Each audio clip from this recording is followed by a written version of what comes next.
পঞ্চায়ত নিৰ্বাচনৰ পূৰ্বে পুনৰ গঠিত নগাঁৱৰ সামগ্ৰী সমষ্টিত মিত্ৰদল অগপ আৰু বিজেপি কৰ্মী নেতাৰ মাজত সংঘাত আগন্তুক পঞ্চায়ত নিৰ্বাচনক কেন্দ্ৰ কৰি পুনৰ গঠিত নগাঁৱৰ সামগ্ৰী সমষ্টিৰ অন্তৰ্গত অগপৰ 25খন আঞ্চলিক সমিতি এখনি কৰ্মী সভা উপহিজাতীয় বিদ্যালয় প্ৰাংগণত অনুষ্ঠিত হয়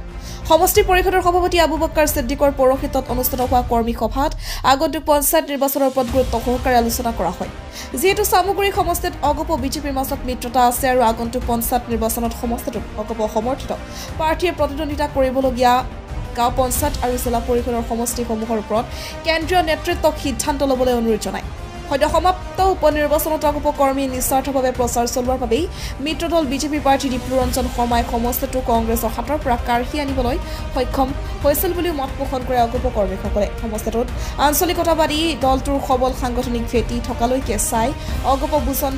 সংখ্যক পঞ্চায়ত আৰু জিলা পৰিষদ সমষ্টিত প্ৰতিদ্বন্দ্বিতা কৰাৰ বাবে সুযোগ দিবলৈ বিজেপিৰ নেতৃত্বক আহ্বান জনায় অগপ কৰ্মী সভাই ইপিনে এই সভাত সামগ্ৰী সমষ্টি পৰিষদৰ উপদেষ্টা মজিবুৰ ৰহমানৰ সাংগঠনিক ভূমিকাক লৈ কেইবাগৰাকী কৰ্মী সৰব হৈ উঠে মজিবুৰ ৰহমানৰ ভূমিকাই দলটোৰ সাংগঠনিক দিশক ব্যাপক খেলিমেলি সৃষ্টি কৰা বুলি কেইবাগৰাকী নেতাই ক্ষোভ প্ৰকাশ কৰে মজিবুৰ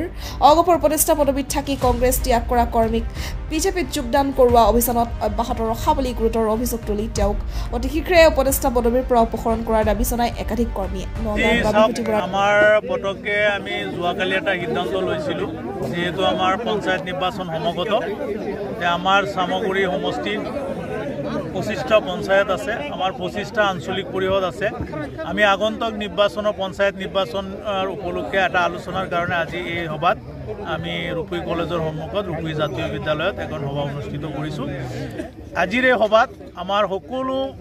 25টা পঞ্চায়তৰে আঞ্চলিক পৰিষদৰ সভাপতি সম্পাদকসকল আহি উপস্থিত হৈছিলে তেখেতসকলে নিজৰ নিজৰ পঞ্চায়তৰ স্থিতি সম্পৰ্কে আমাক অৱগত কৰিছে যে আগন্তুক পঞ্চায়ত নিৰ্বাচনত কি হ'ব গতিকে সকলো আমাৰ আঞ্চলিকৰ সভাপতি সম্পাদক তথা আমাৰ সমষ্টি কমিটিৰ বিষয়ববীয়াসকলে এটা সিদ্ধান্ত লৈছে বা আমাৰ পঞ্চায়তৰ আঞ্চলিক পঞ্চায়ত পৰিষদৰ সভাপতিসকলে তেওঁলোকৰ সাংগঠনিক স্থিতি খুব মজবুত আছে আগন্তুক পঞ্চায়ত নিৰ্বাচনত তেওঁলোকে সকলো পঞ্চায়ততে আমাৰ প্ৰাৰ্থী আমি থিয় কৰাবৰ কাৰণে চেষ্টা কৰিম আৰু যদি আমাৰ অসম গণ পৰিষদ আৰু ভাৰতীয় জনতা পাৰ্টিত যদি মিত্ৰতা হয় আমাৰ যেহেতু এইটো কেন্দ্ৰীয় কমিটি বা জিলা সমিতিয়ে বা আমাৰ মাননীয় বিধায়ক দীপ্লুৰঞ্জন শৰ্মা ডাঙৰীয়াই সামগ্ৰী সমষ্টিৰ সিদ্ধান্ত ল'ব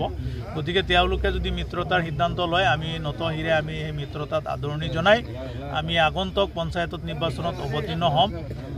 কেন্দ্ৰীয় সমিতিৰ সিদ্ধান্ত মৰ্মে আমি পঞ্চায়তত অৱতীৰ্ণ হ'ম যদি মিত্ৰতা নহয় তেনেহ'লে আঞ্চলিক এজিপি প্ৰস্তুতে অকলীয়াকৈ নিৰ্বাচন খেলিব কাৰণে মিত্ৰতা যদি চাওক এইটো মিত্ৰতা নহয় বুলিতো এতিয়া ক'ব নোৱাৰিম আমি কাৰণ এই সিদ্ধান্তটো হ'ল আমাৰ কেন্দ্ৰীয় সমিতিৰ এতিয়া আমি বিয়াহুতে গম পাইছোঁ যে অহা 3 তাৰিখে আমাৰ অসম গণ পৰিষদ আৰু ভাৰতীয় জনতা পাৰ্টিৰ কেন্দ্ৰীয় কমিটিয়ে এটা বৈঠক অনুষ্ঠিত হ'ব তাতে মিত্ৰতা সম্পৰ্কত আলোচনা হ'ব তাতে যিটো সিদ্ধান্ত আহে আমি এই সিদ্ধান্ত মানি ল'ম নগাঁৱৰ Prabin Bora report MK news